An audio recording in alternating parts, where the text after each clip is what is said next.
क्या बोले थे, तुक्का था 2025 में। दूसरी ट्रॉफी जीतने में 18 साल और लगेंगे। 31 तारीख को ह्यूमैनिटी सेव होनी चाहिए। कर लो save. Back to back 2 baby.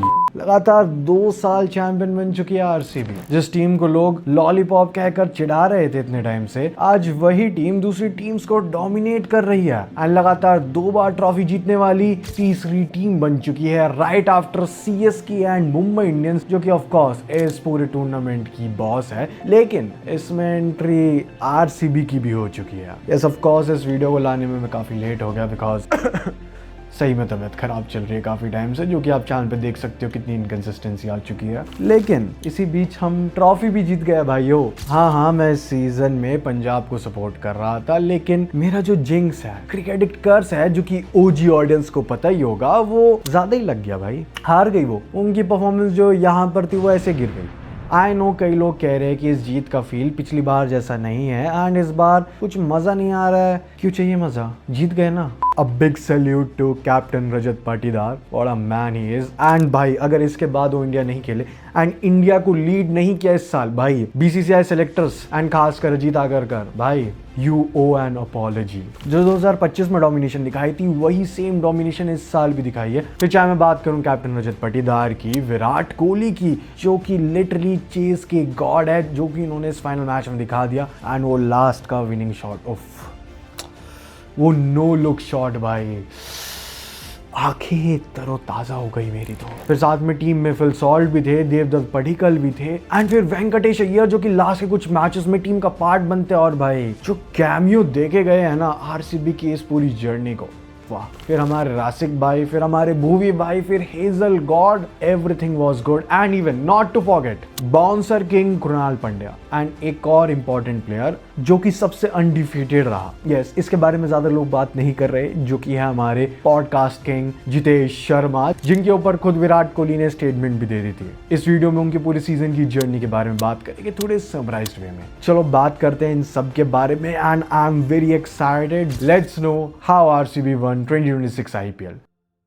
तो सबसे पहले नाम आ जाता है किंग विराट कोहली का एंड ऑब्वियसली ये तो हमेशा परफॉर्म करते हैं। As they said 2026 is the new 2016 and of course Virat Kohli 973 runs या उसके अराउंड नहीं बना पाए, लेकिन उन्होंने कमाल की बैटिंग करी और 675 रन्स बनाए 16 मैचेस में, वो भी 165.85 के स्ट्राइक रेट के साथ, जिसमें 5 50s और एक सेंचुरी भी शामिल थी। एंड साथ में वो आरसीबी के हाईएस्ट स्कोरर भी थे, retired T20I player by the way. अब इस तरह के स्टैट्स ऑफ कोर्स इनके लिए काफी कॉमन हो चुके हैं, लेकिन हर साल की तरह इस साल भी उन्होंने और भी काफी रिकॉर्ड्स तोड़े हैं। सबसे पहले आ जाता है कि वो पहले बैट्समैन बने हैं जिन्होंने पिछले 4 एडिशन में लगातार 600 प्लस के स्कोर बनाए हैं। साथ में वो इस आईपीएल में 9000 रन्स क्रॉस करते हैं और ऐसे करने वाले वो पहले प्लेयर बन गए। एंड इसके अलावा सबसे बड़ी चीज जो रही थी वो थी कि उन्होंने आईपीएल फाइनल में एक 50 लगाई थी एंड 75 के स्कोर पे नॉट आउट रहकर पहली बार आईपीएल फाइनल में मैन ऑफ द मैच भी बनते हैं और आरसीबी को बैक टू बैक चैंपियन बनवाते हैं।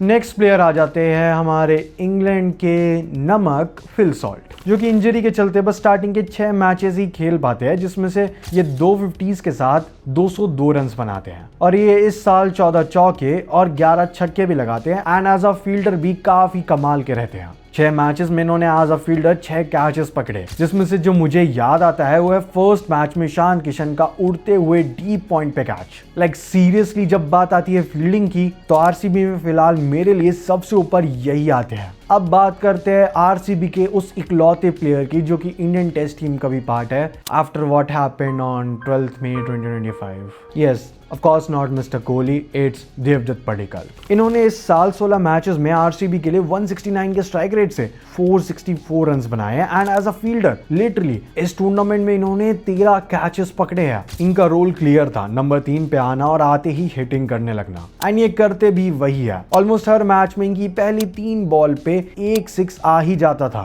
एंड इन्होंने कभी भी इस सीजन में आरसीबी का रन रेट स्लो होने ही नहीं दिया। अब बात करते हैं नॉटी डेविड यानी कि टिम डेविड की, जो कि अपनी ऑन फील्ड हरकतें एंड साथ में सोशल मीडिया वाली हरकतों के लिए काफी फेमस हो गए और साथ में इनकी परफॉर्मेंस के लिए भी। तो इन्होंने इस साल 16 मैचेस में 189 के स्ट्राइक रेट के साथ 305 रन बनाए। वेल, इनका रोल इस सीजन में काफी डिफरेंट था। इनका काम था लास्ट में आके सिक्सेस मार के टीम को एक अच्छे टोटल पे पहुंचाना, और इन्होंने इस काम को बखूबी किया भी। आज इस सीजन में टोटल 23 सिक्सेस एंड 22 फोर्स मारते हैं। और ये सीजन के थर्ड मैच में सीएसके के अगेंस्ट जब आरसीबी 14.1 ओवर में 151 फॉर 3 पर आ जाती है, तो वहीं से टिम डेविड 280 के स्ट्राइक रेट से 8 सिक्सेस लगाकर 25 बॉल पर 70 रन मारते हैं और आरसीबी को नेक्स्ट 35 बॉल्स पे 99 रन बनवा देते हैं, जिसमें उनकी हेल्प करते हैं कैप्टन रजत पाटीदार, और आरसीबी 250 के स्कोर पे एंड करती है,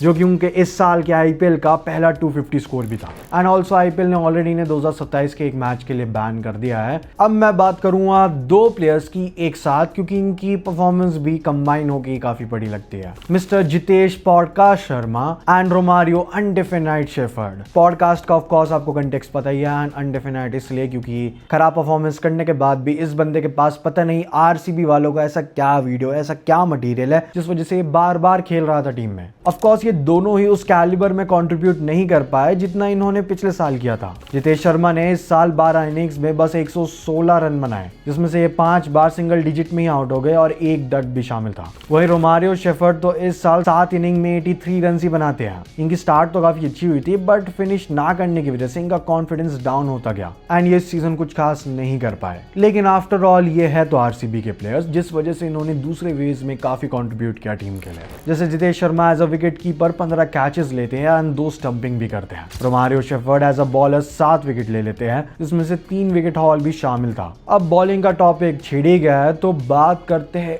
इस टीम के गोटेस्ट बॉलिंग लाइनअप की। यस, इट इज गोटेस्ट, जिसको लीड कर रहे थे मिस्टर भुवनेश्वर कुमार, जो कि 16 मैचेस में 28 विकेट्स ले लेते हैं with the economy of 7.95, 5 bar 3 wicket haul, 1 bar 4 wicket haul and playoffs के दोनों मैचेस में बस 7 की इकोनॉमी से बॉलिंग करके 2 विकेट्स भी इन्होंने लिए। अब बात करते हैं उस बंदे की जिसने इस सीजन में यश दयाल की कमी महसूस ही नहीं होने दी। आरसीबी के लिए इस साल सेकंड हाईएस्ट विकेट टेकर रहे और प्लेऑफ्स में भी 2 विकेट मेड इन ओवर डाले।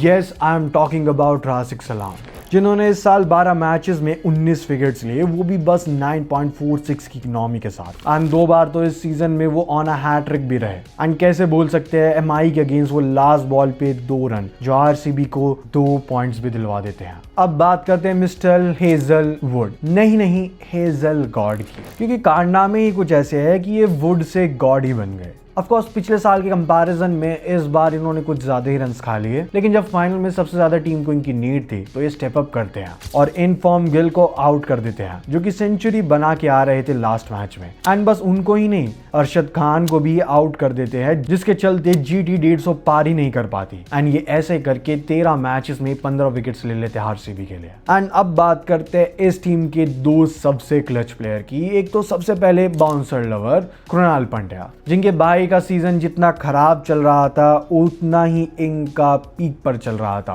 बस 50.3 ओवर्स डालकर इस साल कृणाल पंड्या 14 विकेट्स ले लेते हैं। प्लेऑफ्स के दोनों मैचेस में सबसे बेस्ट इकोनॉमी भी रखते हैं टीम के अंदर एंड बैट से भी 146 के स्ट्राइक रेट के साथ 226 रन बना देते हैं, जिसमें इनकी एवरेज 38 की रहती है। एंड वहीं बात करते हैं कैप्टन रजत पाटीदार की, द असली धुरंधर। लाइक लिटरली इकलौते कैप्टन है जिन्होंने आरसीबी को फाइनल जितवाया हो, इकलौते कैप्टन जो आरसीबी को बैक टू बैक फाइनल्स में लेके गए हो, and third captain in IPL history जो कि बैक टू बैक आईपीएल जीता हो। और ये सब इन्होंने बस 2 साल की कैप्टनसी में करा है। 2025 में टीम के कैप्टन बने एंड उन्होंने ट्रॉफी जीती। 2026 में एक और बार कैप्टन थे एंड एक और ट्रॉफी जीती और खुद को बर्थडे गिफ्ट दिया। यस, जब मैं इस वीडियो को रिकॉर्ड कर रहा हूँ 1 जून को, तो ये इनका बर्थडे एंड क्या ही कमाल का खुद को गिफ्ट दिया इन्होंने। And also the only captain जिसने सबसे कम मैचेस लेकर अपनी टीम को 2 बार चैंपियन बनवा दिया। और बस कैप्टनसी से ही नहीं, इन्होंने अपनी बैटिंग से भी आरसीबी के लिए परफॉर्म किया है। 15 मैचेस में 501 रन, वो भी 192 के स्ट्राइक रेट के साथ। 4 नंबर पर आकर 42 6s और 34s मारे,